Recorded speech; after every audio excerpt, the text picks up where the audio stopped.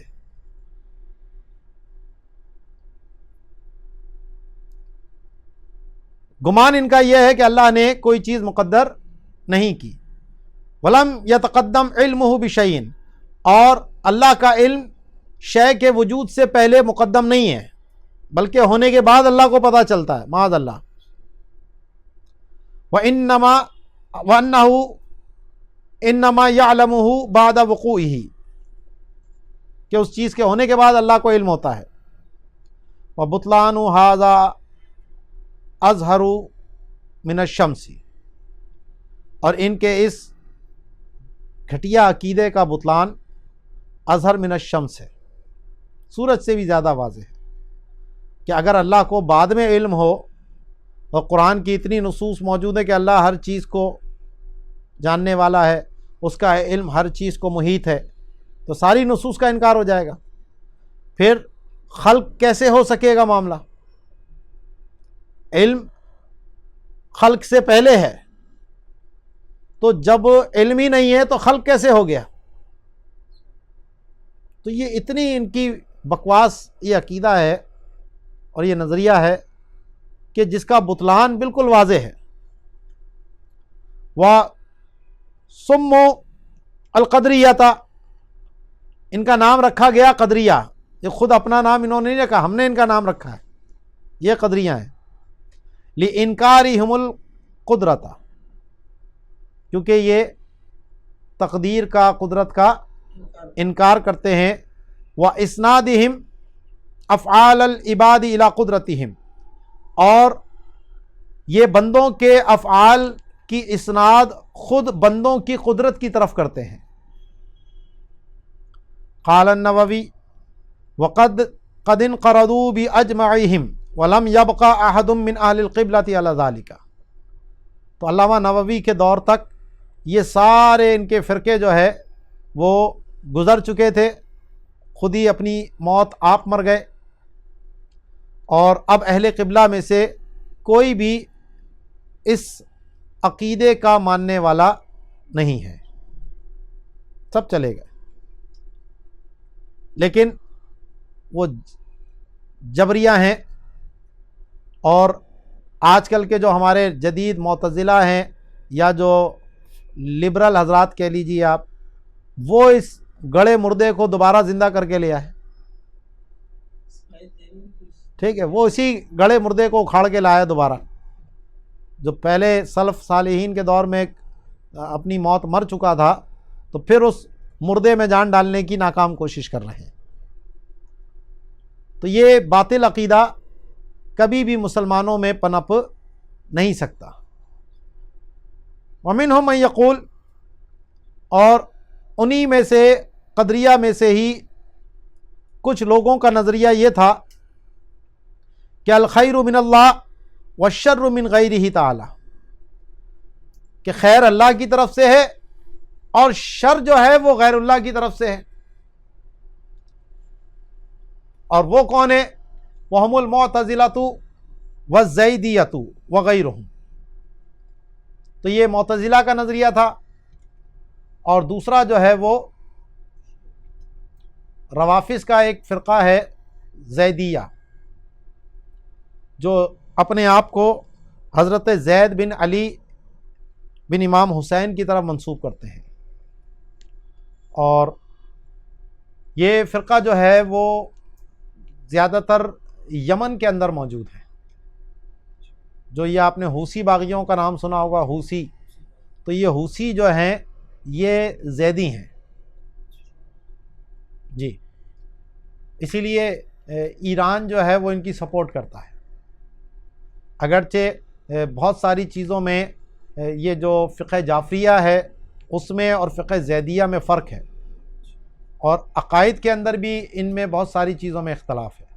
کیونکہ یہ جو زیدیہ فقہ ہے یہ اصول میں عام طور پر معتزلہ کی پیروی کرتے ہیں، کیونکہ حضرت زید کے حوالے سے جو ان کے ماننے والے تھے، تو انہوں نے جو ہے وہ واصل بن عطا جو معتزلیوں کا پہلا امام تھا اس کی شاگردی اختیار کی تھی، تو اس وجہ سے اس کے نظریات جو ہے وہ اس زیدی فرقے کی طرف منتقل ہوئے ہیں۔ وقد صح انہ صلی اللہ تعالی علیہ وسلم قال القدریۃ مجوس هذه الامۃ، کہ نبی کریم علیہ الصلوۃ والسلام سے یہ حدیث صحیح طور پر ثابت ہے، یعنی صحیح لغیری ہی ہے، متعدد اس کی جو ہے وہ سندیں ہونے کی وجہ سے نیچے اعلیٰ حضرت نے وہ سندیں بھی بیان کی ہیں۔ تو اس امت کے جو مجوسی ہیں وہ قدریہ ہیں۔ قال الخطابی انما جعلهم مجوسا لمداحات مذہبهم مذہب المجوسی فی قولهم بالاصلین النور والظلمۃ یزعمون ان الخیر من فعل النور والشر من فعل الظلمۃ فصاروا ثنویۃ وکذلک القدریۃ یضیفون الخیر الی اللہ والشر الی غیرہ۔ تو علامہ خطابی فرماتے ہیں کہ ان کو مجوسی قرار دیا گیا، نبی کریم علیہ الصلوۃ والسلام نے ان کو مجوسی فرمایا، کیونکہ ان کا جو مذہب ہے وہ مجوس کے مذہب کے مشابہ ہے۔ کس چیز میں؟ کہ جس طرح مجوس کے نزدیک دو اصلیں ہیں جس سے کائنات کا وجود ہے، ایک خیر ایک شر، تو اس کو نور کو وہ کہتے ہیں اور ظلمت کہتے ہیں، اور ان کا گمان یہ ہے کہ خیر جو ہے وہ نور کا فعل ہے اور شر جو ہے وہ ظلمت کا فعل ہے۔ تو وہ شرک کرنے والے ہوئے، ثنویہ ہو گئے، دو خداؤں کو ماننے والے ہو گئے۔ اور اسی طرح جو قدریہ ہیں وہ خیر اللہ کی طرف منسوب کرتے ہیں اور شر جو ہے وہ غیر اللہ کی طرف منسوب کرتے ہیں۔ ٹھیک ہے جی، تو اس لیے ان کو اس کے ساتھ قدریہ کے ساتھ مشابہ قرار دیا گیا۔ والبعث فی القدر والقضاء یوقع فی البلاء۔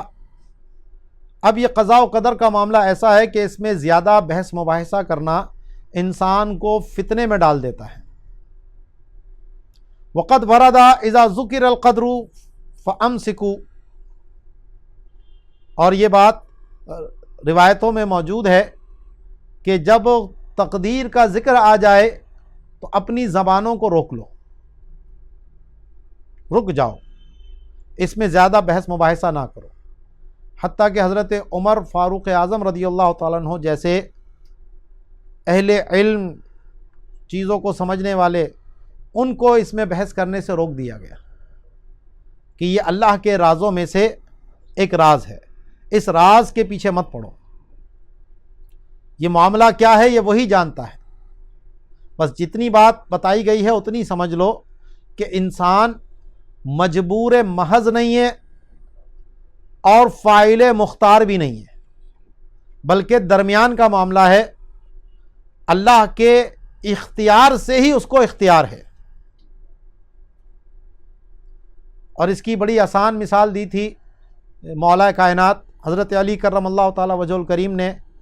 کہ جب پوچھا کسی نے انسان کو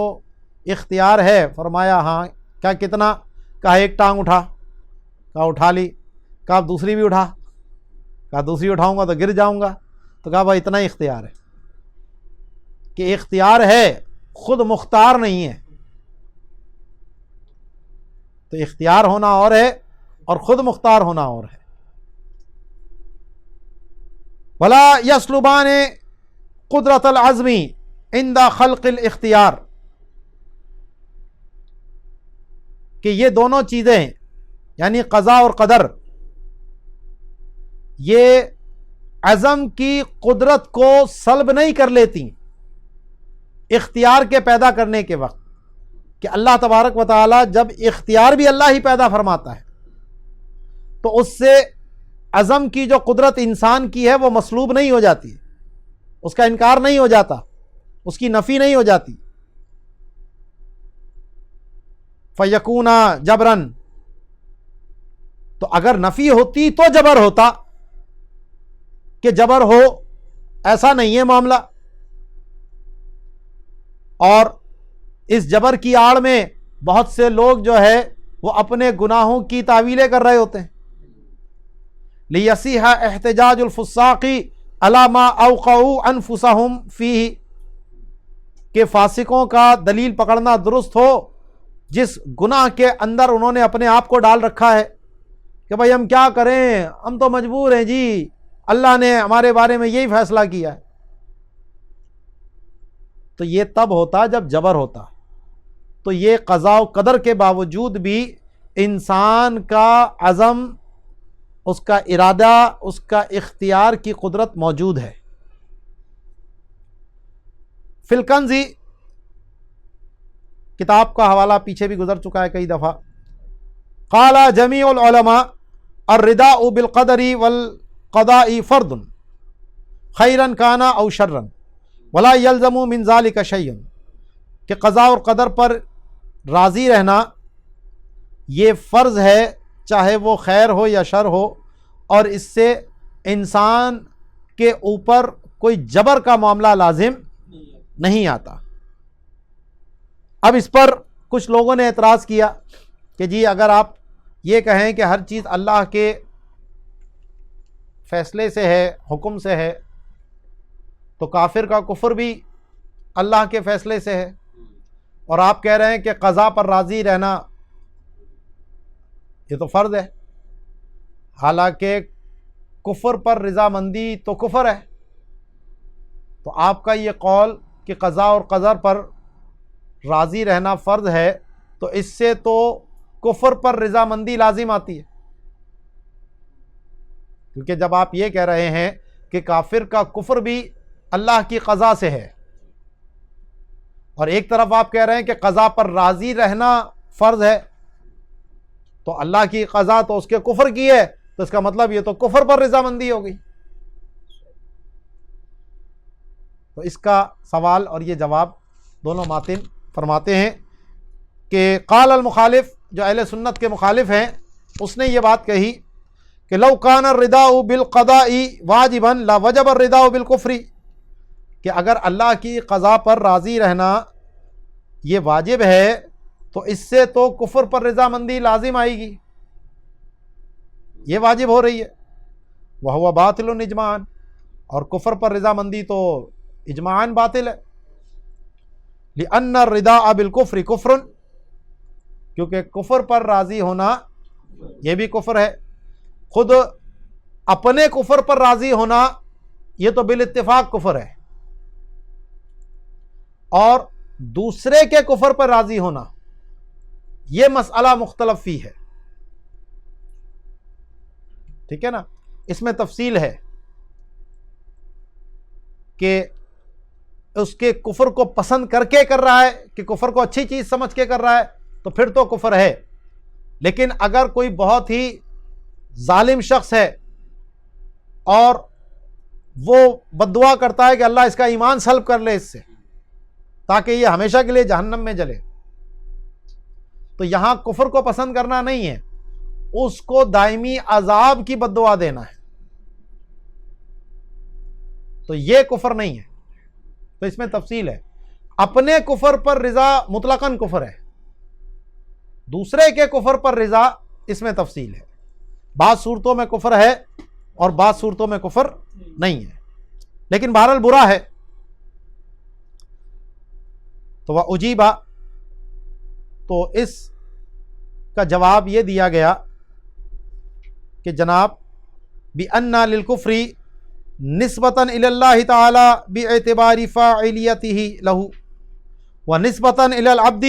بِاعْتِبَارِ مَحَلِّيَتِهِ لَهُ وَاتِّصَافِهِ بِهِ، کہ کفر کی جناب دو نسبتیں ہیں، ایک اللہ کی طرف اور ایک بندے کی طرف۔ اللہ کی طرف تو اس اعتبار سے ہے کہ اللہ تبارک و تعالی اس کا فاعل ہے،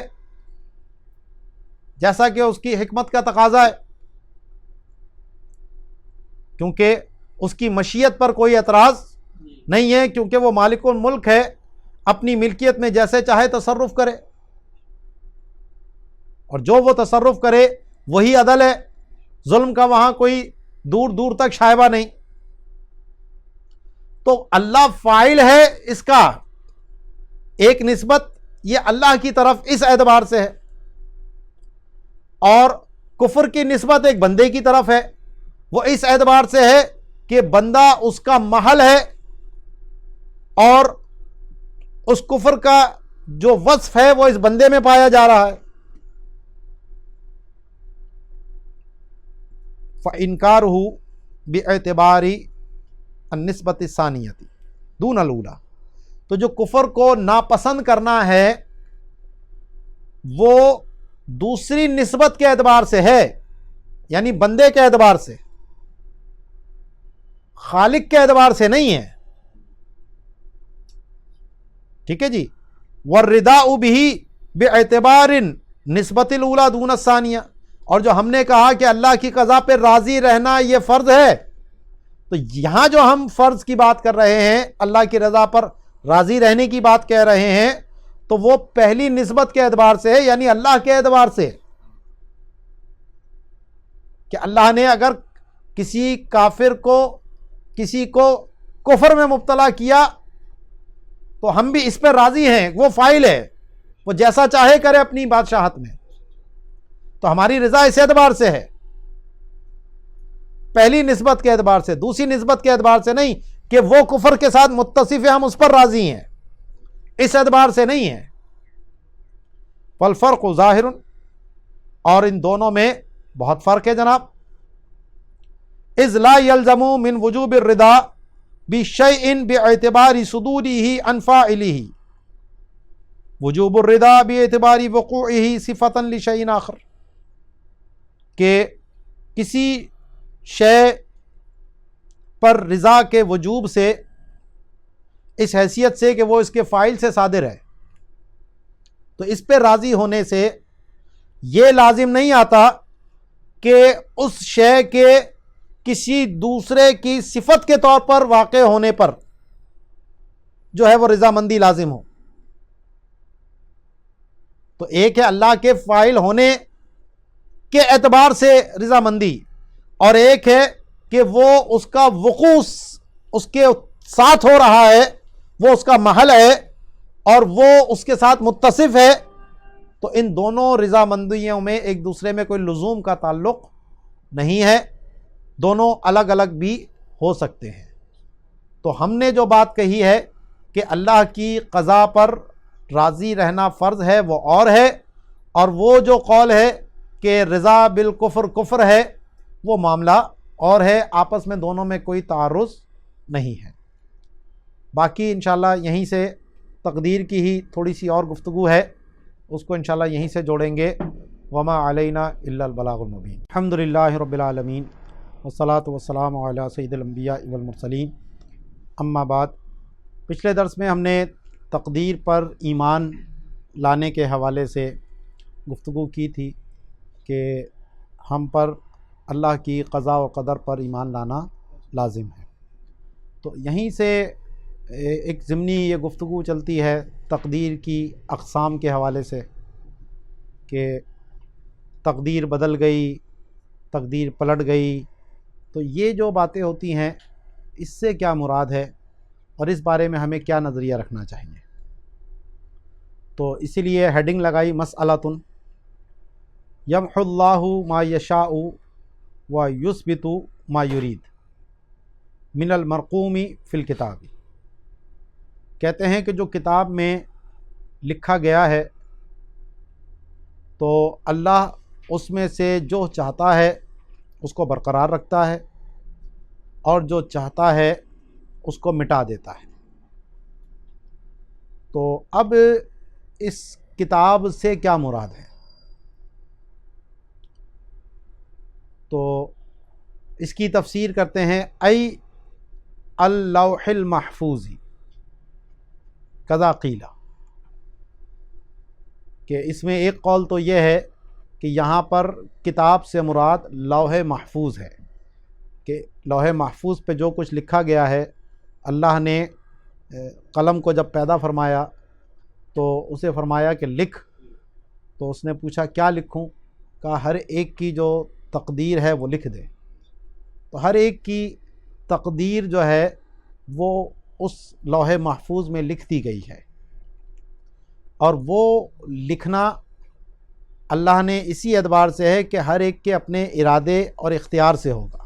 کہ جو وہ اپنے ارادے اور اختیار سے کرے گا تو قلم کو کہا تو لکھ دے، کیونکہ اللہ تبارک و تعالی کا علم تو ازلی ہے، اس میں تو تبدیلی ہو نہیں سکتی، اور میں نے آپ کو بتایا کہ اللہ کا علم موجود کو بھی شامل ہے اور معدوم کو بھی شامل ہے۔ جو مستقبل میں ہوگا اللہ کو وہ سب کچھ پہلے ہی معلوم ہے۔ جیسے آج سمجھانے کے لیے بتا رہا ہوں کہ آج انسان نے روبوٹ بنا لیا، وہ اس کی جو پروگرامنگ کرتا ہے اس میں وہ جو چیز ڈالے گا، جو کرے گا، اس کا پورا معاملہ اس پہ فیڈ کر دیا جائے تو اس نے اس کے مطابق ہی کرنا ہوتا ہے سب کچھ۔ تو آج انسان اپنے بنائے ہوئے کی سارے معاملات جانتا ہے خود۔ تو اللہ تبارک و تعالی کی مثال تو بہت بلند و بالا ہے، لیس کمثلہ شیء، اس جیسا تو کچھ ہے ہی نہیں۔ تو یہ تو صرف اللہ نے اپنی قدرت کے کچھ نظارے جو ہے وہ اس سائنس کے ذریعے ہمیں کرا دیے ہیں کہ تم نے اگر قضاء و قدر کے اندر کچھ شکوک و شبہات کچھ لوگوں کو تھے تو یہ چیزیں دیکھ کر آج وہ تمہیں دور ہو جانے چاہیے۔ جیسے واقعہ معراج کے اوپر پہلے جو شبہات کیے جاتے تھے، آج وہ سائنس کی ترقی اور اسپیس ٹیکنالوجی جو ہمارے معاشرے میں آئی ہے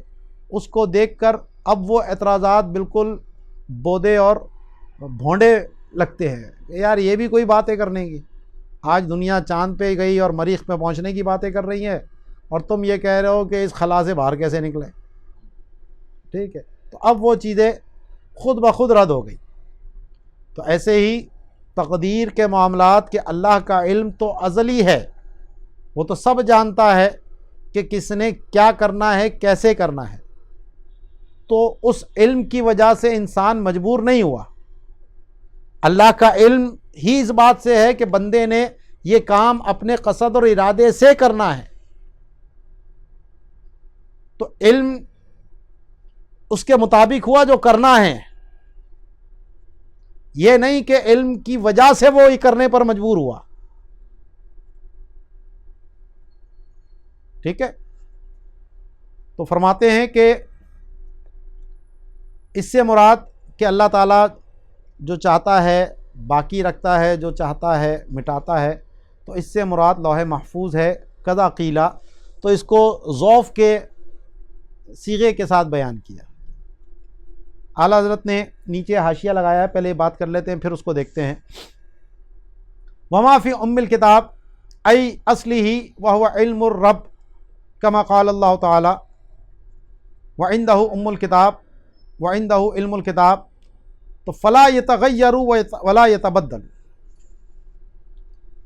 تو کہتے ہیں کہ جو ام الکتاب میں ہیں،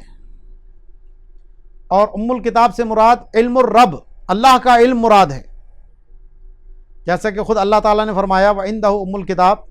کہ اسی کے پاس ام الکتاب ہے. اور دیگر مفسرین نے تفسیر کرتے ہوئے ام الکتاب کی تفسیر علم الکتاب سے کی. تو یہ جو علم ہے لا یتغیر ولا یتبدل، اس میں نہ تغیر ہوتا ہے نہ کسی قسم کی کوئی تبدیلی ہوتی ہے. مبرمن کانا او معلقن، چاہے یعنی جو اللہ کے علم میں ہے تو اس میں تو کوئی تبدیلی نہیں ہے. اب وہ جو مرقوم فی الکتاب ہے اس میں چاہے وہ مبرم لکھا ہو یا اس میں معلق لکھا ہو، تو مبرمن کانا او معلقن کا تعلق فی المرقوم فی الکتاب سے ہے. ٹھیک ہے نا، مبرم ہونا، معلق ہونا، یہ سب مرقوم فی الکتاب کے اعتبار سے ہے، جو کتاب میں لکھا گیا. اللہ کے علم کے اعتبار سے تو مبرم ہی مبرم ہے. فالسعد سعید وشقاء ضدہ مقرر فی علمہ. تو سعید کی سعادت مندی اور شقی کی شقاوت یہ اللہ کے علم میں مقرر ہے. کون مومن ہے کون کافر ہے یہ اللہ کو معلوم ہے، یہ مقرر ہے، اس میں کوئی تبدیلی نہیں ہے. لا یزول بذالک الکتاب وہذا لا خلاف فیہ بین اہل السنہ. تو اس میں کوئی تبدیلی واقع نہیں ہوتی اور اس میں اہل سنت کا کوئی اختلاف نہیں ہے. وَإِنِ اخْتَلَفُوا فِي أَنَّ السَّعِيدَ قَدْ يَشْقِي شَقِيَ يَشْقَى وَبِالْعَكْسِ وَهُوَ مَذْهَبُ الْمَاتُرِيدِيَّةِ وَهُوَ قَوْلُ عُمَرَ وابن مسعود نظرا للحال ولا او لا يكون ذلك وعليه الاشاعرة وابن عباس ومجاهد نظرا للمعال فالخلاف لفظی وكذا قوله انا مؤمن ان شاء اللہ تعالی. تو فرماتے ہیں کہ اس میں اہل سنت کے مابین اختلاف ہے کہ کیا سعید شقی ہو سکتا ہے یا شقی جو ہے وہ سعید ہو سکتا ہے. جو اللہ کے علم میں سعید ہے، جو اللہ کے علم میں شقی ہے، اس میں کوئی تبدیلی نہیں ہوگی. بات یہ ہو رہی ہے کہ جو بظاہر اس وقت ہمیں نیک لگ رہا ہے، کیا اس کا خاتمہ کفر پر ہو سکتا ہے؟ یا جو ہمیں ابھی کافر لگ رہا ہے کیا یہ مومن ہو سکتا ہے؟ تو اس میں اختلاف ہے. اشاعرہ وہ یہ کہتے ہیں کہ جناب اس میں کوئی تبدیلی نہیں ہو سکتی. وہ انجام کے اعتبار سے کہتے ہیں. وہ یہ کہتے ہیں کہ اصل اعتبار تو خواتین کا ہے.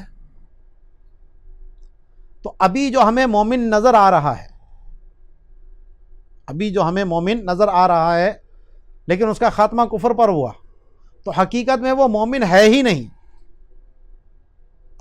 اور جو اس وقت ہمیں کافر نظر آ رہا ہے لیکن مرنے سے پہلے ایمان لے آتا ہے، تو وہ حقیقت میں ابھی کافر ہے ہی نہیں. کیونکہ جب اعتبار انجام کا ہے تو انجام کے اوپر حکم لگے گا. اور وہ مثال دیتے ہیں ابلیس کی کہ ایک وقت تھا کہ وہ فرشتوں کا استاد تھا، فرشتوں میں رہا کرتا تھا، لیکن جب اس نے انکار کیا حضرت آدم علیہ السلام کو سجدہ کرنے سے، تو اللہ نے فرمایا وَكَانَ مِنَ الْكَافِرِينَ، وہ کافر ہی تھا. کانا کا لفظ آیا نا، تو پتہ لگا کہ جب وہاں تھا جب بھی کافر ہی تھا، لیکن اس کا کفر کا ظہور نہیں تھا، ظہور بعد میں ہوا. تو ایسے ہی کہتے ہیں کہ جو اس وقت ہمیں کافر نظر آ رہا ہے تو اس کا ایمان ابھی ظاہر نہیں ہوا، یا جو ایمان والا ابھی نظر آ رہا ہے اس کا کفر ہمیں ابھی ظاہر نہیں ہوا، تو اس میں تبدیلی نہیں ہو رہی. یعنی جو انجام ہے وہ وہی رہے گا. ٹھیک ہے. اور جو ماتریدیہ حضرات ہیں وہ موجودہ حال کے حساب سے بات کر رہے ہیں کہ جناب ظاہر ہوگا یا نہیں یہ تو ہمیں پتہ نہیں. ابھی فی الوقت کیا اس پر ہم ایمان کا حکم لگائیں گے یا نہیں؟ ابھی وہ کیا ہے؟ ابھی تو مومن ہے. تو اب کیا اس کا ایمان دائمی طور پر رہے گا یا نہیں ہمیں اس کا علم نہیں ہے، لیکن ابھی تو اس پہ جزم کرنا لازم ہے کہ وہ اپنے آپ کو مومن ہی جانے. اور ہم پر بھی لازم ہے کہ ہم اس ظاہر کے مطابق ہی اس کو مومن کے احکام اس پر لاگو کریں. یہ وہی بات بد مذہبوں کو بھی لگاتا نا شبہ کہ جی کافر کو کافر نہ کہو پتہ نہیں کب مومن ہو جائے. بھائی یہ کون سی بات آ گئی؟ یہ جو مسئلہ ہے یہ صرف اختلاف لفظی ہے کہ ایک بات کہہ رہے ہیں انجام کے اعتبار سے، لیکن موجودہ حکم لگانے کی وہ نفی نہیں کر رہے. وہ یہ نہیں کہہ رہے کہ اس کو مومن نہ کہو، اس کو کافر نہ کہو، وہ تو کہنا پڑے گا. وہ بات کر رہے ہیں اللہ کے علم کے اعتبار سے کہ اللہ کے علم میں کون مومن ہے، اللہ کے علم میں کون کافر ہے. تو اس میں تبدیلی نہیں ہے. جو مومن ہے وہ مومن ہی ہے، جو کافر ہے وہ کافر ہی ہے. اگرچہ بظاہر اس نے دنیا میں اسلام قبول کیا ہمارے سامنے، لیکن خاتمہ کفر پر ہوا، تو حقیقت میں وہ کافر ہی تھا. یہ نہیں ہے کہ اللہ کے علم میں تبدیلی آ گئی. تو وہ معال کے اعتبار سے بات کر رہے ہیں، اور جو تبدیلی کی بات کہتے ہیں وہ حال کے اعتبار سے کہتے ہیں. تو اس لیے فرماتے ہیں اگرچہ اس میں اختلاف ہے کہ سعید کبھی شقی ہو سکتا ہے اور شقی کبھی سعید ہو سکتا ہے. اور جو حدیث موجود ہے وہ بھی اسی کی تائید کرتی ہے کہ ایک بندہ نیکی کرتا ہے، جنت کے اور اس کے مابین ایک ذرا کا فاصلہ رہ جاتا ہے، اور پھر تقدیر کا لکھا سبقت کرتا ہے اور وہ جہنمیوں والے کام کرتا ہے اور اسی پر مر جاتا ہے اور داخل جہنم ہو جاتا ہے. دوسرا ساری زندگی جہنم والے کام کرتا ہے، اس کے اور جہنم کے مابین صرف ایک ذرا کا فاصلہ رہ جاتا ہے، تقدیر کا لکھا سبقت کرتا ہے، وہ جنتیوں والے کام کرتا ہے، اسی پہ خاتمہ ہوتا ہے اور جنت میں چلا جاتا ہے. تو ظاہراً شقی تھا، سعید ہو گیا، ظاہراً سعید تھا، شقی ہو گیا، تو تبدیلی آ گئی دونوں میں. اور یہی ماتریدیہ کا مذہب ہے، اور یہی حضرت عمر عبداللہ ابن مسعود کا قول ہے ظاہر حال کی طرف نظر کرتے ہوئے. او لا یکون ذالک، یا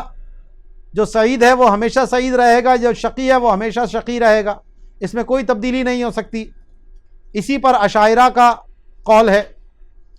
اور یہ عبداللہ ابن عباس، حضرت مجاہد کا قول ہے. لیکن ان کی جو یہ گفتگو ہے وہ معال کے اعتبار سے ہے. ٹھیک ہے، جو بعد میں شقی ہو گیا حقیقتاً وہ سعید تھا ہی نہیں. کیوں؟ لأن انما الاعمال بالخواتیم، اعمال کا مدار تو خاتمے پر ہے کہ وہ قبول ہوا یا نہیں ہوا. یہ تو تبھی ہوگا جب خاتمہ درست ہوگا. تو کہتے ہیں اختلاف صرف لفظی ہوا، حال کے معاملے میں دونوں ایک ہی بات کہتے ہیں، اور معال کی اگر بات کی جائے تو بھی دونوں ایک ہی بات کہتے ہیں. معال کا علم تو اللہ کو ہے، اور حال میں دونوں یہی کہتے ہیں کہ ایمان کا حکم تو لگے گا اس پر، ہم اس پر ایمان کے ہی احکام لاگو کریں گے. اور اسی طرح یہ جو قول ہے کہ انا مومن انشاءاللہ، میں مومن ہوں اگر اللہ نے چاہا، تو ان کا لفظ عام طور پر عربی زبان میں شک کے لیے آتا ہے، ٹھیک، تردد ہو جس میں. اور ایمان ایسی چیز ہے جس میں تردد نہیں ہو سکتا. تو اب اس کہنے پر بھی بڑا اختلاف ہے. بعض نے اس کو کہنے سے منع کیا، بلکہ بعض نے تو اس پہ کفر تک کا بھی حکم لگا دیا. ٹھیک ہے، اگر اس کو بطور شک کے کہتا ہے کہ اس کو اپنے ایمان میں شک ہے، اس لیے وہ کہتا ہے کہ پتہ نہیں مجھے، اگر اللہ نے چاہا تو ایمان والا ہوں، تو جزم نہ رہا اس کو. تو جن لوگوں نے اس کو منع کیا تو انہوں نے بھی یہی بات کہی کہ جناب یہاں پر جو ایمان ہے اور جو سعادت ہے تو وہ تو اذعان سے حاصل ہو جاتی ہے. ایمان اسی اذعان کا نام ہے، اسی جزم کا نام ہے. تو وہ ایمان تو حاصل ہو چکا ہے، جبھی تو مومن ہے، تو وہ تو فی الحال حاصل ہے. اور اگر اس سے مراد یہ ہے کہ وہ ایمان جس پہ نجات مرتب ہو اور ثمرات ملے جنت کی صورت میں انجام کار، تو یہ تو اللہ کی مشیت میں ہے، تو اللہ کو معلوم ہے. اور فی الحال اس کے حصول پر کوئی قطعیت کسی کی بھی موجود نہیں ہے. ٹھیک ہے نا، کوئی بھی یہ نہیں کہہ سکتا کہ میں مومن ہوں تو لازمی طور پر میں جنت میں جاؤں گا. مشروط ہے خاتمہ ایمان پر ہونے کے ساتھ، اور خاتمہ ایمان پر ہوگا یا نہیں یہ قطعیت نہیں ہے. ابھی ایمان کی قطعیت ہے. ٹھیک ہے نا. تو جس نے منع کیا تو وہ اول کے اعتبار سے ہے کہ بھائی ابھی تو تم مومن ہو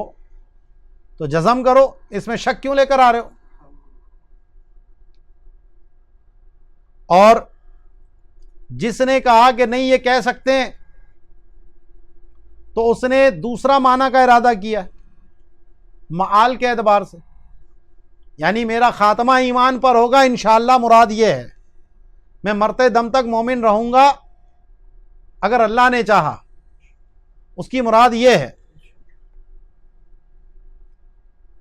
تو یہاں پر بھی اختلاف لفظی ہی ہے. جو شک کی بات کر رہے ہیں وہ موجودہ ایمان میں شک کی بات کر رہے ہیں، اور جو تفویض کی بات کر رہے ہیں وہ انجام کی تفویض کی بات کر رہے ہیں۔ تو انجام کی قطعیت تو پہلے قول والوں کے پاس بھی نہیں، اور جو تفویض کی بات کر رہے ہیں وہ موجودہ ایمان کے جزم کی نفی وہ بھی نہیں کر رہے۔ سمجھ آئی بات؟ تو اس لیے اس میں بھی دیکھا جائے تو حقیقت میں یہ اختلاف محض لفظی ہی ہے، کیونکہ ایمان موجودہ ایمان یا انجام والا ایمان، مومن سے مراد کون سے ایمان والا؟ تو دو ہو سکتے ہیں نا۔ تو جو موجودہ اس کو دیکھتے ہیں وہ کہتے ہیں بھائی یہ انشاءاللہ نہیں کہو، اس کے ساتھ انا مومنون کہو بس، اور جو انجام کی بات کرتے ہیں وہ کہتے ہیں بھائی اس کے اعتبار سے یہ بطور تبرک کے یا اس لیے کہ اپنا معاملہ اللہ کے سپرد کر دینا چاہیے اور خود اپنا تزکیہ نفس نہ کریں، اپنی بڑائی ظاہر نہ کریں، تو اس لیے اللہ کے سپرد کر دو معاملہ کہ اللہ ہی ہمارے ایمان کی حفاظت کرنے والا ہے۔ تو انہوں نے کہنے کو جائز قرار دیا، تو اس لیے اس پر بھی کوئی مطلقاً کفر یا حکم نہیں لگے گا۔ تو پھر کہیں ناجائز تو ہونا چاہیے، تو بہت سے بزرگوں سے بھی یہ منقول ہے، اور ظاہر ہے کہ یہ تعویل اتنی واضح ہے تو اس لیے اس پہ ہم ایہام والا قول صادر نہیں کریں گے۔ ایہام وہ ہوتا ہے کہ جو متبادر الی الفہم ہو رہا ہو، اگرچہ ہماری عقائد کی کتابوں میں اس پہ گفتگو آتی ہے، لیکن آج اگر کوئی اس طرح کی بات کہے تو ہم اس کے اوپر کوئی کفر کا حکم نہیں لگاتے۔ المبحث فی التقدیر، اب تقدیر کے حوالے سے فرماتے ہیں فائدہ، وللتقدیر اربعۃ اقسام، تقدیر کی 4 قسمیں ہیں۔ الاول فی العلم، ایک ہے اللہ کے علم میں ہونا، وہذا لا یتغیر، اس میں کوئی تبدیلی نہیں ہوتی کیونکہ یہ تو ازلی ہے، اس میں تبدیلی مان لی جائے تو اللہ کی صفت میں تبدیلی آ جائے گی۔ وثانی فی اللوح المحفوظ، جو لوح محفوظ میں لکھا گیا ہے، وہو یمکن تغیرہ، اس کا تغیر ممکن ہے، اس میں تبدیلی ہو سکتی ہے۔ والثالث فی الرحم، تیسری رحم مادر میں، لما ان الملک یؤمر بکتب رزقہ واجلہ وشقی وسعید، حدیث پڑھی ہوگی آپ لوگوں نے کہ جب انسان 40 کر کے 3 اس کے مراحل پورے ہو جاتے ہیں تو اللہ تعالیٰ فرشتے کو حکم دیتا ہے کہ جا کر تم لکھ لو اس کی رزق کو بھی، کتنا اس کو روزی دی جائے گی ساری زندگی میں، اس کی موت کب آئے گی، یہ نیک بخت ہوگا یا بدبخت ہوگا، یعنی ایمان والا ہوگا یا کافر ہوگا، یہ سب باتیں رحم مادر میں لکھ دی جاتی ہیں اسی وقت۔ والرابع ہوا سوق المقادیر الی المواقیت، وہ تقدیر کو اس کے وقت کی طرف لے کے چلنا، فرشتوں کو جو ڈیوٹیاں لگی ہوتی ہیں تو وہ اس کے مطابق جو کام کر رہے ہوتے ہیں۔ وہذا اذا لطف اللہ بعبدہ صرف عنہ اذا کان قبل ان یصل الیہ، تو جب اللہ اپنے بندے پر لطف فرمائے تو وہ اس تک پہنچنے سے پہلے اس کو اس سے پھیر دیتا ہے۔ تو والقضاء ولا ضربین، تو اس اعتبار سے قضاء کی 2 قسمیں ہو گئیں، یعنی جو اللہ نے فیصلہ فرمایا ہے وہ تقدیر تھی جو مقدر فرمایا، اور یہ تقدیر ہے جو فیصلہ جو قضا فرمائی اللہ نے، تو مبرم و معلق، ایک وہ ہے جو قطعی حتمی ہے اس کو مبرم کہتے ہیں، اور دوسرا معلق ہے جو کسی کے ہونے پر موقوف ہو۔ فالاول لا یتغیر، تو جو قضاء مبرم ہے اس میں تبدیلی نہیں ہوتی. والثانی یمکن تغیرہ، اور جو دوسری ہے جو قضاء معلق ہے اس میں تبدیلی ممکن ہوتی ہے. ومنہ، اور اسی قضاء معلق ہی کی وہ صورت ہے ما عناہ سلطان العارفین سیدی عبد القادر الجیلانی قدس سرہ الربانی بقولہ فی القضیۃ انما الرجل من یتعرض للقضاء فیردہ، کہ بظاہر وہ قضاء مبرم لگ رہی ہے لیکن حقیقت میں وہ قضاء معلق ہی ہے کہ جو سلطان العارفین محبوب سبحانی شیخ عبد القادر جیلانی رضی اللہ تعالیٰ عنہ نے مراد لی ہے. ان کی مراد وہ ہے جو انہوں نے ایک قضیے کے اندر ایک معاملے میں یہ فرمایا تھا کہ مرد تو وہ ہے کہ جو قضا کے در پہ ہو جائے اور اس قضا کو رد کر دے.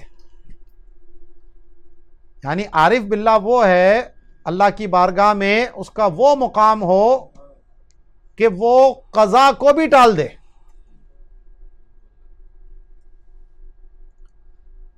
تو یہ معلق ہی ہے. تو ماتن کہتے ہیں اذ المعلق قد یغیرہ اللہ بلا واسطۃ، کیونکہ کبھی اللہ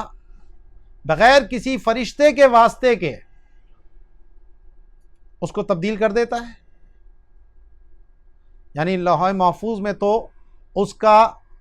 ٹلنا نہیں لکھا تھا لیکن اللہ کے علم میں اس کا ٹلنا لکھا ہے، اس کو معلوم ہے.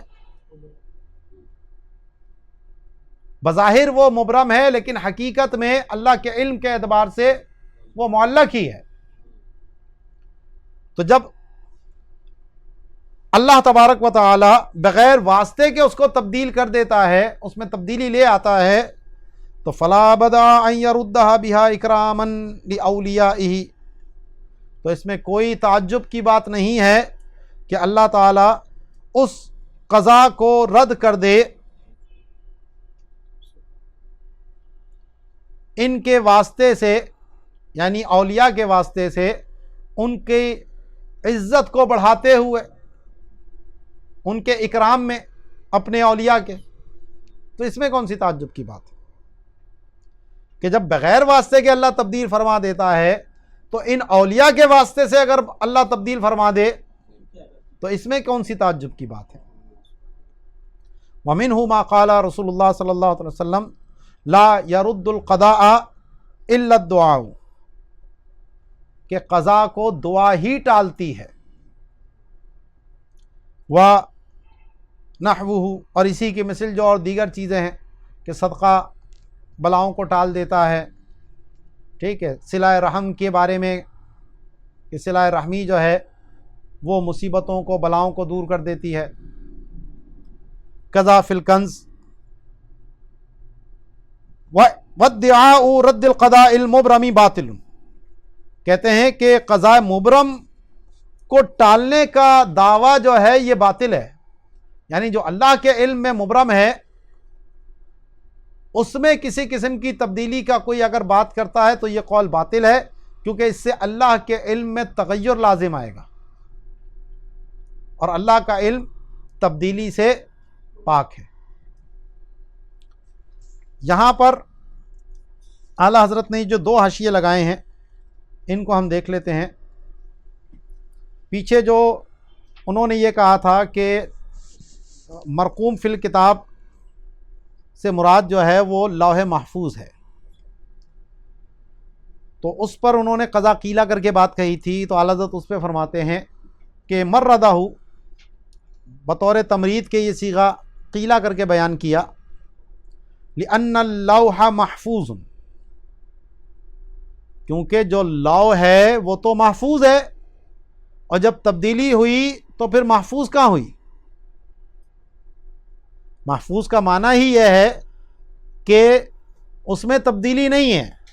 جبھی تو اس کا نام لوح المحفوظ ہے. تو فرمایا کیونکہ لوح جو ہے وہ تو محفوظ ہے. وَإِنَّمَا الْمَحْوُ وَالْإِثْبَاتُ فِي صُحُفِ الْمَلَائِكَةِ، جو تبدیلی ہوتی ہے یا جو اس بات کا معاملہ ہوتا ہے وہ تو صحف ملائکہ کے اعتبار سے ہے، لیکن قد ورد بعض ما یثبتہ فی اللوح ایضا، بعض وہ چیزیں بھی آئی ہیں، بعض روایتیں ایسی بھی آئی ہیں کہ لوح کے اندر بھی جو ہے وہ تبدیلی ہو جاتی ہے یا ان کو برقرار رکھتا ہے اللہ تعالیٰ۔ تو اب لوح محفوظ کہنے میں اور اس تبدیلی میں آپس میں تعارض ہو رہا ہے،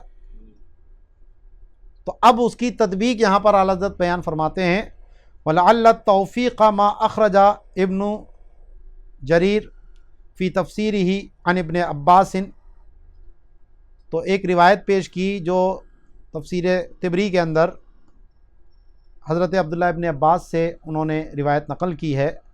کہ اِنَّ لِلَّهِ تَعَالَى لَوْحًا مَحْفُوظًا مَسِيرَةَ 500 عام، کہ اللہ کے لیے ایک محفوظ ہے جس کی جو عرض ہے وہ 500 سال کی مسافت ہے، اتنی بڑی ہے وہ، من درۃ بیضاء، سفید موتی سے بنی ہے، وَلَهُ ضَفَّتَانِ من یاقوت، اور اس کے جو ہے وہ دو جو ہے جلدیں ہیں، دو پہلو ہیں اس کے جو کہ یاقوت کے بنے ہوئے ہیں، وَالضَّفَّتَانِ لَوْحَانِ، تو یہ جو اس کے دو پہلو ہیں یہی لوح کے اندر بھی لوح ہیں، تو جو تبدیلی ہے وہ اس لوح میں ہے، اس لوح میں نہیں ہے، ضفتین میں تبدیلی ہوتی ہے، لوح محفوظ میں نہیں ہوتی، خلاصہ یہ ہے۔ تو للہ کل یوم 360 لحظۃ، ایک دن میں اللہ تبارک و تعالی 360 مرتبہ اس پہ توجہ فرماتا ہے، یمحو ما یشاء و یثبت وعندہ ام الکتاب، اور جو چاہتا ہے رکھتا ہے برقرار اور جو چاہتا ہے اس کو مٹا دیتا ہے، اور اسی کے پاس ام الکتاب ہے۔ تو فرماتے ہیں کہ اب مراد جو ہے وہ یہ ضفتین ہے، اب اس کی کیفیت تو اللہ بہتر جانتا ہے، لیکن لوح کے اندر دو چیزیں اور ذکر آئیں کہ دو لوحے اور ہیں، لوح کے اندر جو اس کے سائڈیں ہوتی ہیں، جیسے کتاب ہے نا، اس کی دو جلدیں ہیں، کتاب اندر ہے، اس کے یہ دو سائڈیں ہیں، ایک جلد ادھر ایک جلد ادھر، تو یہ ضفتین کہلاتے ہیں۔ تو لوح محفوظ درمیان میں ہے اور اس کی سائڈ میں دو اس کے کنارے کہہ لیجیے آپ، اور وہ دو کنارے جو ہیں وہ خود بھی لوح ہیں۔ تو یہاں پر جو لکھا ہے اس میں تبدیلی ہو جاتی ہے، جو لوح محفوظ اندر ہے اس میں تبدیلی نہیں ہوتی، یہ فرما رہے ہیں اس روایت کی بنیاد پر۔ اگلی جو حاشیہ ہے قضاء مبرم کے حوالے سے، بڑا زبردست حاشیہ ہے اعلیٰ حضرت کا، یہ بھی سمجھنے والا ہے۔ فرماتے ہیں کہ اخرج ابو الشیخ فی کتاب الثواب، یہ جو حدیث ماتن نے نقل کی تھی کہ قضاء کو دعا ہی ٹالتی ہے، یہ ابو الشیخ نے اپنی کتاب الثواب میں اس کو نقل کیا۔ قال رسول اللہ صلی اللہ علیہ وسلم اکثر من الدعاء فإن الدعاء يرد القضاء المبرمہ، کہ قضا جو ہے، دعا جو ہے وہ قضاء مبرم کو رد کر دیتی ہے۔ تو اب یہ تو نص آئی ہے قضاء مبرم کو رد کرنے کی، اور ماتن کہتے ہیں کہ قضاء مبرم کے رد کا ادعا باطل ہے۔ باقی کنز العمال میں بھی یہ روایت ہے، اور دہلوی نے نقل کیا عن ابی موسیٰ الاشعری کہ الدعاء جند من اجناد اللہ مجند، کہ دعا جو ہے وہ اللہ کے مجتمع لشکروں میں سے ایک لشکر ہے، یرد القضاء بعد ان یبرم، قضا کو اس کے مبرم ہونے کے بعد بھی یہ دعا رد کر دیتی ہے۔ تو یہاں پر اعلیٰ حضرت نے بہت زبردست مثال دے کے سمجھایا، جو نسخ کا معاملہ ہے اس کے ذریعے، اس سے جو احکام میں نسخ ہوتا ہے وہ بحث بھی بڑی زبردست سمجھ میں آتی ہے۔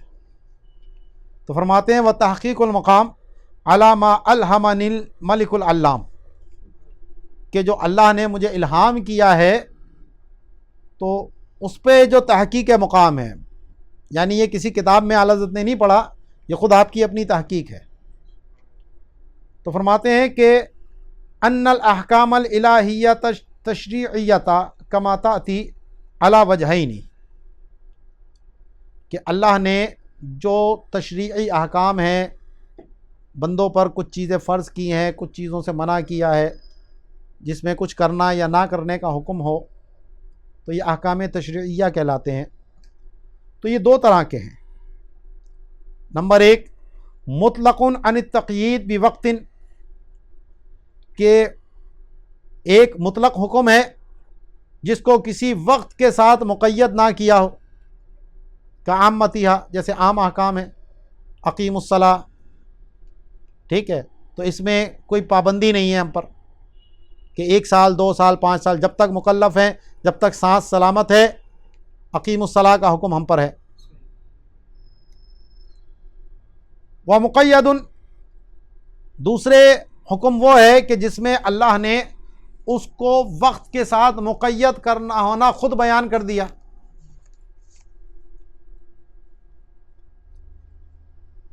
کقولہ تعالی، جیسے زانیہ کی جو پہلے سزا تھی وہ اس کو گھر میں قید کر کے رکھنا تھا، جب زنا کی حد، جب تک احکام اس کا نہیں آئے تھے تو اس سے پہلے صرف اس کی سزا یہ تھی کہ اس کو گھر میں قید کر کے رکھ دو جب تک کہ وہ انتقال نہ کر جائے۔ یا فرمایا او یجعل اللہ لہن سبیلا، کہ اللہ ان کے لیے راستہ فرما دے، قرار دے دے۔ تو یہ جو حکم آیا تھا گھر میں قید کرنے کا، وہ اس وقت تک مقید تھا جب تک اللہ نے ان کے لیے کوئی اور دوسرا راستہ بیان نہ کیا ہو، کوئی دوسرا نیا حکم نہ دیا ہو۔ فلما نزل حد الزنا قال صلی اللہ تعالی علیہ وسلم خذوا عنی قد جعل اللہ لہن سبیلا، تو جب آیت حدود نازل ہو گئی، زنا کی جو حد ہے، الزانیۃ والزانی، تو اس کے بعد اللہ کے حبیب علیہ الصلوۃ والسلام نے فرمایا کہ مجھ سے لے لو، اللہ نے ان کے لیے راستہ بنا دیا ہے۔ تو اب پتہ لگا کہ یہ جو حکم تھا وہ مقید تھا۔ اب مطلق کی بھی پھر کہتے ہیں کہ والمطلق یکون فی علم اللہ مؤبدا او مقیدا، کہ جو مطلق تھا تو اللہ کے علم میں بھی وہ مؤبد تھا کہ ہمیشہ حکم ایسے ہی رہے گا، یا اللہ کے علم میں تھا کہ یہ حکم مقید ہے، اتنے ٹائم کے بعد ہے، اس کے بعد اس حکم میں تبدیلی آئے گی،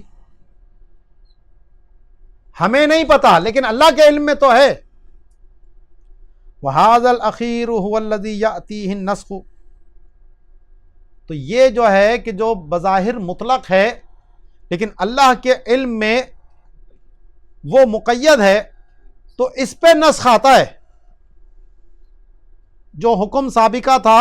وہ منسوخ ہو گیا، جس کو ہم کہتے ہیں فَيُظَنُّ أَنَّ الْحُكْمَ تَبَدَّلَ، تو یہ گمان کیا جاتا ہے کہ حکم تبدیل ہو گیا، حکم تبدیل نہیں ہوا، وہ اللہ کے علم میں تھا کہ اتنی مدت کے لیے یہ حکم ہے، اس کے بعد یہ والا حکم ہوگا، لیکن کیونکہ ہمیں نہیں پتا تھا، ہمارے اعتبار سے وہ حکم مطلق تھا، اس لیے جب تبدیلی آئی تو ہم یہ گمان کرتے ہیں کہ جناب حکم تبدیل ہو گیا۔ جیسے استقبال قبلہ کا معاملہ ہے، جو پہلے بیت المقدس ہمارا قبلہ بنا تو اس میں وہ اس وقت تک تھا کہ جب حضور علیہ الصلوۃ والسلام ہجرت کر کے مدینہ منورہ جائیں گے، 17 مہینے وہاں گزریں گے، اس کے بعد حضور علیہ الصلوۃ والسلام کی دعا ہوگی، آپ بار بار اس طرف توجہ فرمائیں گے تو اللہ تعالیٰ حکم کو تبدیل فرما دے گا۔ یہ اللہ کے علم میں پہلے ہی تھا، یہ تو ہمارے اعتبار سے تبدیلی ہوئی ہے۔ اللہ نے پہلے یہ نہیں فرمایا تھا کہ جناب تم نے ہمیشہ تمہارا قبلہ قبلہ اول رہے گا، یہ کہیں نہیں ہے، بیت المقدس رہے گا، ٹھیک ہے۔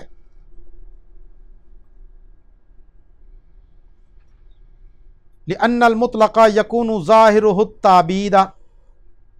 کیونکہ جو حکم مطلق ہوتا ہے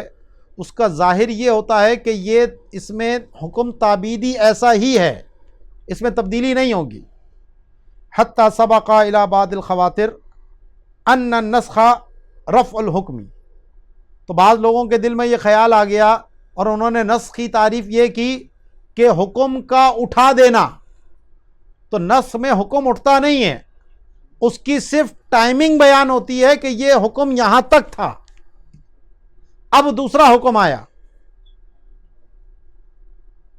وَإِنَّمَا هُوَ بَيَانُ مُدَّتِهِ عِندَنَا، تو ہمارے نزدیک نسخ جو ہے وہ رفع حکم نہیں ہے، بلکہ اس کی مدت کا بیان ہے کہ یہاں تک یہ حکم تھا، اب دوسرا حکم ہے۔ وعند المحققین، اور محققین کے نزدیک بھی ایسا ہی معاملہ ہے جو ہم نے کہا، ٹھیک ہے جی، جو اصول فقہ کے ماہرین ہیں تو وہ بھی یہی بات نسخ کی تعریف وہی کرتے ہیں جو اعلیٰ حضرت یہ بیان فرما رہے ہیں۔ اب کہتے ہیں جب یہ بات سمجھ آ گئی کہ حکم مطلق ہوگا یا مقید ہوگا، نسخ کے اندر ہی مقید ہوگا،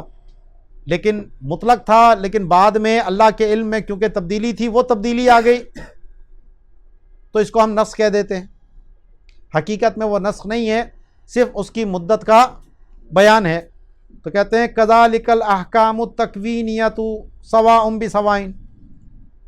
بالکل یہی ساری اقسام احکام تکوینیہ کے اندر بھی ہیں،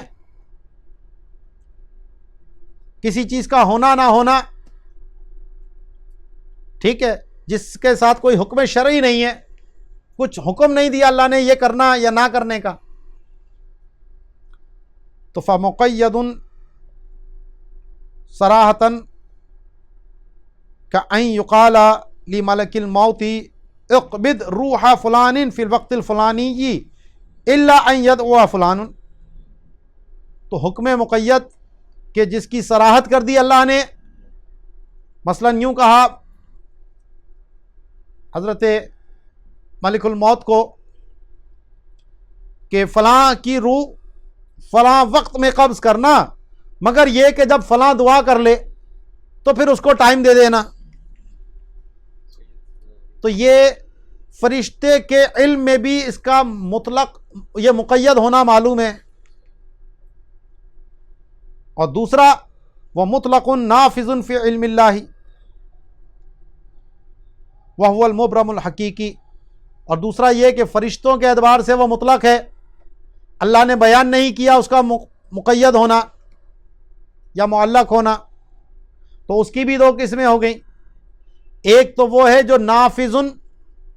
کہ اللہ کے علم میں ایسا ہی ہے کہ یہ ایسے ہی نافذ ہوگی، یہ بات ایسے ہی ہوگی، وہو المبرم حقیقتاً، یہ ہے حقیقی قضاء مبرم، ٹھیک ہے۔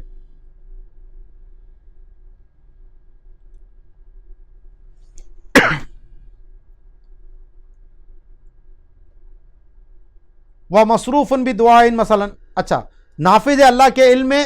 کہ یہ اس میں تبدیلی ہوگی، مراد یہ ہے یہاں پر، تو یہ اپنی ظاہر کے اعتبار سے تو مبرم تھی، لیکن وہ مصروف بدعاء مثلا، اور نہیں بلکہ یار غلطی ہو گئی، یہ وہ مصروف کا عطف پڑا ہے مطلق مصروف پہ، مطلق نافذ و مطلق مصروف، ٹھیک ہے ٹھیک ہے، تو ایک تو وہ ہو گئی کہ جو اللہ کے علم میں نافذ ہے وہ قضائے مبرم حقیقی ہے، اور دوسری وہ ہے کہ جو مصروف بھی دعا ہے کہ اللہ کے علم میں یہ ہے کہ دعا ہوگی تو تبدیل ہوگی، لیکن فرشتے کو معلوم نہیں ہے یہ، وَهُوَ الْمُعَلَّقُ الشَّبِيهُ بِالْمُبْرَمِ، تو یہ وہ قضا ہے جو ہے تو حقیقت میں معلق لیکن مبرم کے مشابہ ہے، فَيَكُونُ مُبْرَمًا فِي ظَنِّ الْخَلْقِ لِعَدْمِ الْإِشَارَةِ إِلَى التَّقْيِيدِ مُعَلَّقًا فِي الْوَاقِعِ، تو مخلوق کے گمان کے مطابق یہ مبرم ہے، یعنی فرشتوں کے مطابق بھی، کیونکہ اس کی تقیید کی طرف اشارہ نہیں ہے، لیکن واقع کے اعتبار سے یہ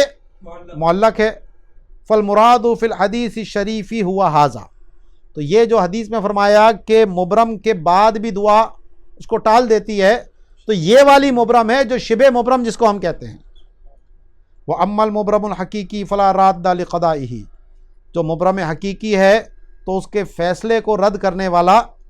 کوئی نہیں، وَلَا مُعَقِّبَ لِحُكْمِهِ، اور اس کے حکم کو مؤخر کرنے والا بھی کوئی نہیں، وَإِلَّا لَزِمَ الْجَهْلُ تَعَالَى اللَّهُ عَنْ ذَلِكَ عُلُوًّا كَبِيرًا، اور اگر اس میں تبدیلی مان لی جائے تو اس سے تو اللہ تعالیٰ کا جہل لازم آئے گا، اور اللہ تعالیٰ اس سے بہت ہی بلند و بالا ہے۔ فَاحْفَظْ هَذَا فَعَلَّكَ لَا تَجِدْهُ إِلَّا مِنَّا وَبِاللَّهِ التَّوْفِيقِ، تو یہ بحث تم کو یہیں ملے گی اور کہیں نہیں ملے گی، اور اللہ ہی کی توفیق ہے۔ باقی انشاءاللہ اس کو یہیں سے آگے ہم جو بندوں کے افعال کے خالق ہونے کا معاملہ ہے اس کو ہم یہیں سے کل جوڑیں گے۔ وما علینا الا البلاغ المبین۔